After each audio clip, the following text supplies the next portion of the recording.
Hello, everybody. Hello, everyone. Good afternoon. Welcome. Welcome for all of you who are sitting here in the room here in London. And of course, welcome to everybody who is watching us also online. It's really great to be back here in London. I do want to apologize a little bit. Last year we were able to arrange 2 bank holidays and a coronation around our event. We weren't, our request for something similar this year didn't really go answered. We have some glorious British weather for you and the opening stages of World War III. So hopefully that will do. Before we get started, a couple of sort of administrative things. First of all, coffee, emergency exits, restrooms, everything that's important is through those doors, except for the substantive content.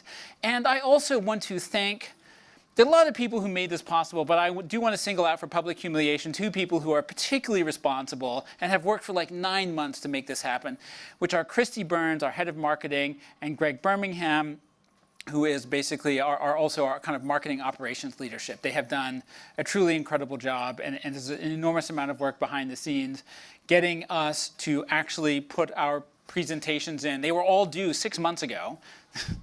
No, our stuff is a bit more timely than that. It just feels like it was due 6 months ago. That's when the warning started that we had to have our presentations in. Thank you all for joining us. We have 3 incredible days ahead. This one today, day 1, is the only day that we're doing in person, and we have a lot of incredible keynote speakers. Today we are really going to be focusing on the evolution of kind of this global industry and also its place in kind of the broader technology ecosystem. And to get us started, we have an excellent speaker for today to open this event. His name is Jeff Wong. He is EY's Global Chief Innovation Officer. And indeed, he does strategically spend a lot of time thinking not just about blockchain, but also about AI and robotics technology and how these pieces of the puzzle fit together. So to get us started and to think strategically about the big picture, our opening speaker today is going to be Jeff Wong. Jeff, please come and join us. Thanks for coming. Thank you, Paul. So we decided, Paul told me earlier that I'm just his warm-up act. So he wanted me to tell 10 minutes worth of jokes, but I'm not very good at it. So I asked actually ChatGPT to write me some jokes, but I will spare you what it wrote. But it did show some good crossover between blockchain and AI.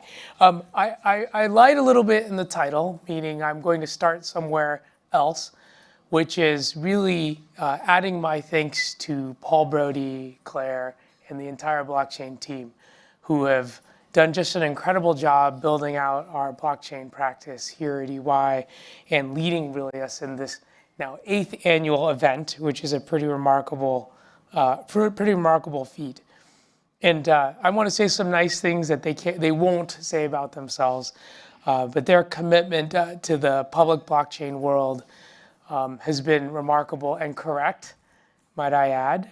They did it when it was unpopular at our firm to do that. Our commitment, their commitment, and the R&D's commitment to donations to the community. We can't call it open source still, I think, for legal reasons. But our commitment and donation to that has been sort of groundbreaking for us at a firm. They have 26 patents, as well as several more in the pipeline. I think that might be doubling the number of patents that EY had 8 years ago, so on their own, which is a pretty remarkable feat. And they've really been pushing us to invest in how we invest in the blockchain infrastructure and what we invest in, the insights around that.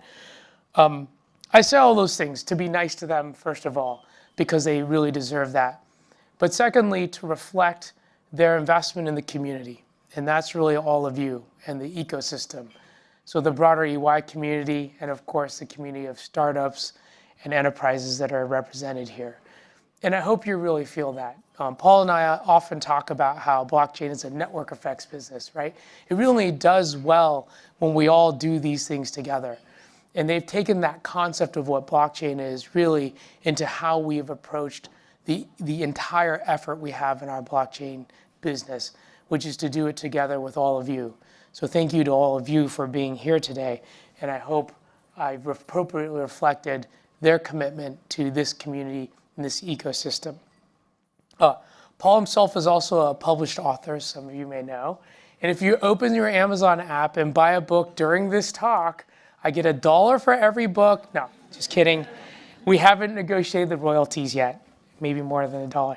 And he also was recently named chair of the Enterprise Ethereum Association, something he should be very proud of. Again, reflecting his investment, the entire team's investment in the broad community. So anyways, as I said, I lied. I had to start somewhere else because I think it's important to open with thank yous, and I'm sure Paul will kindly close with thank yous in a few days. Paul's right. My job actually is to look over a number of different technologies and concepts around innovation at EY. And as a part of that, I wanted to reflect a bit on some of the momentum I'm seeing around two in particular, blockchain, of course, and also AI. And for us to think as a room, just for a few minutes about the crossover between the two. I remember in 2021 when crypto hit its $3 trillion high, right? And everyone was really hyped up about blockchain and crypto and Web3 and everything that was going on. But I think those of us in the room, and I know those of us on the team really were concerned about some of the privacy, scalability, cost aspects of it, that the ecosystem and the efforts and this infrastructure around it really hadn't been built out yet. And we were also very concerned about some of the fraud and less above board behavior that was going on in the industry at that time. And then I remember when crypto hit $800 billion. And it sort of was this it's all over attitude out in the broad world. And I think we all lived through that moment. And I remember this is very typical for the hype curve of any sort of new emerging technology. But we were making, as an industry, significant progress on that reliability, security, privacy aspects of it. So that valuation didn't really reflect a lot of that infrastructure that had been being built. And we were also, I think, going through as an industry, sort of removing some of that more questionable behavior of it. So I decided to, on the plane ride over, to check what the valuation of sort of cryptocurrency as a set was now. And it just hit, Google told me that it was $2.6 trillion again. But I think it's $2.6 trillion in a very different place than we were when we were just 3-4 years ago. It's $2.6 trillion reflecting an industry that's a lot stronger, where the ecosystem is a lot stronger, the infrastructure is a lot stronger, the momentum is a lot stronger behind it, and that we've hopefully passed a lot of the soap operas that have sort of plagued the industry, and we can set that aside and believe we've moved beyond. And frankly, I think some of the regulatory aspects that have changed, regulatory certainty has given us has actually buoyed us as an industry as we look forward. So let's talk about also its close relative, AI. Now, I don't know if anybody can go 10 feet without seeing some sort of hyped ad about generative AI and large language models, et cetera, and things like that. And while they are achieving their sort of height of the hype curve right now, my guess is that they go through their same sort of version of the hype cycle. Because there are still questions around there: privacy, cost, ethics, are we using this technology for good? Which are the right concerns, again, to have for them. But something for us to recognize is how fast it's moving, right? These large language models are improving, depending on the metric you want to look at, improving at a rate of 10 times every year, right? So over the next 2 years, it'll be 100x improvement over what we see today. Now, given that the current models are pretty darn good already, it's hard for me to imagine what 100x, but it's just hard for me to envision what 100x better looks like. And so I would argue that this is something that as we look forward into the future, we should look at times where we can think about blockchain and AI working together in concert. Because what we have seen is rarely is it a single technology that brings us to that leap forward, but usually it's 2 or 3, matching with some technologies that already exist to allow us to move forward. And so with that, I just wanted to sort of reflect on a few possible things to think about as we think about the crossover between blockchain and AI. One thing is efficiency. We know that artificial intelligence is good at forecasting things. In fact, we built a hedge fund that would have been a hedge fund algorithm using machine learning that would have been a top decile hedge fund if we look back at the last 40, 50 years, which Paul sometimes asks, why are we still here and not running a hedge fund? But again, different issue. But beyond even the forecast and predictive nature of AI, there's a lot of investment being made into agent behaviors around AI. So AI being able to take actions without human interaction or intervention. And in particular, we're thinking about how this applies to the supply chain.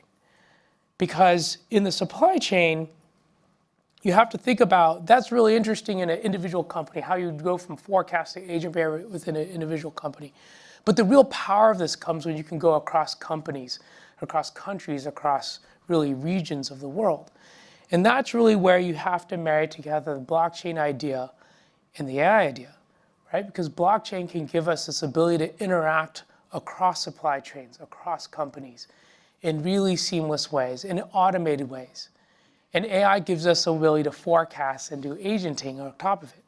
So now instead of systems that are maybe optimized in their own different parts of the networks, you can have the entire network working together with AI pushing us forward saying, hey, we can tell you where this is headed and you need to order another one and you need to get this off the shelf, right? With the agents of the AI being able to take the action of making the order. And then with blockchain allowing that to happen across the supply chain, across companies, which is really what makes this extraordinarily powerful to the world. And is really where the return is and really will drive us forward. And there's companies already working today. So IPWE, which is working on patent visibility and how do we think about different patent organizations around the world. Figure working on this in home equity lines of credit. Fetch AI, we're looking at smart autonomous services, so some of the infrastructure around that. So people are already working on this concept of how to get this big idea of having truly an integrated world. But in that truly integrated world, it's not one technology or the other. It's really both working in concert together. I like to think about transparency when I think about AI and blockchain working together. We know there's been a proliferation of large language models. We were tracking as a firm 70 models eight months ago. Now there are hundreds, and we think that's headed towards thousands, particularly when you think about private LLMs that can be developed over time.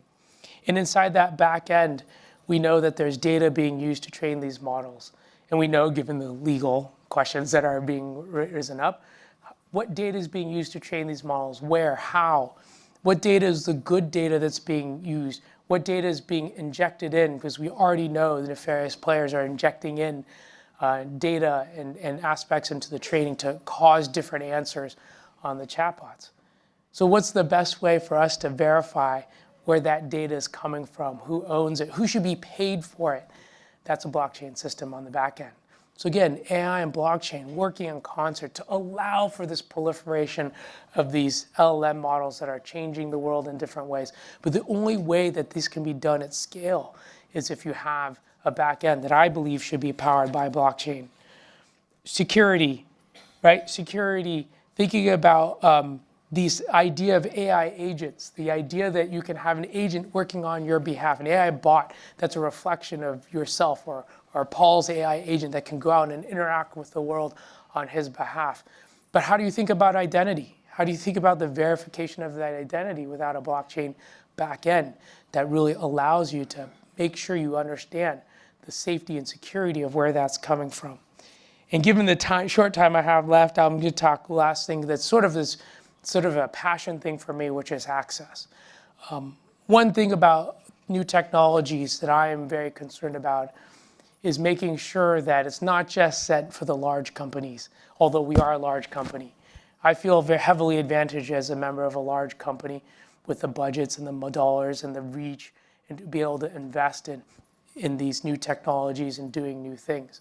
But what about the small and medium-sized companies? What about the individuals and people who are trying to build things around the world that aren't in one of the major economies like where we sit in today, or the one I just flew in from this morning, right?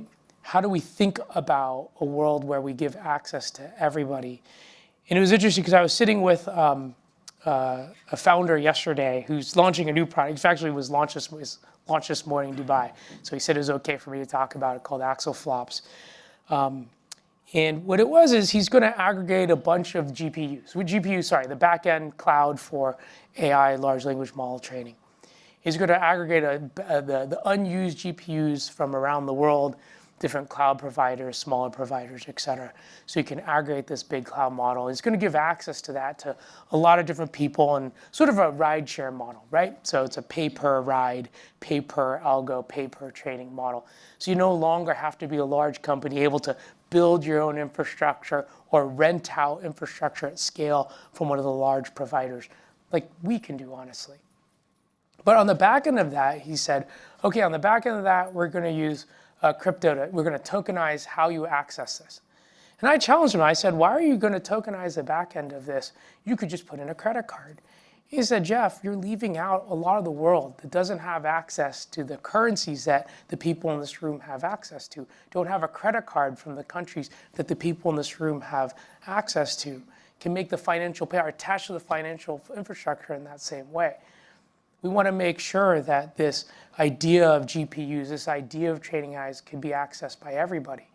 And the way that we can ensure that is by making sure we've tokenized the back end and allowed for this to be done in a different way. And sure, if you have USD or pounds, you can pay for it through that, stable coins or your credit card or whatnot.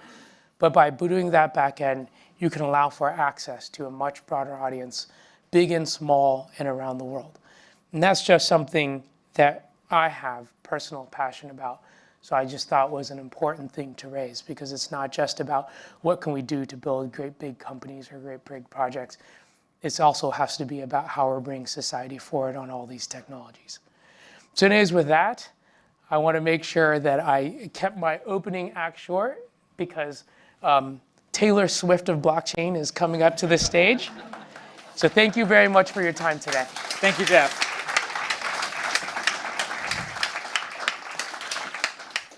Well, I asked him for a tight 10 minutes of comedy, but you...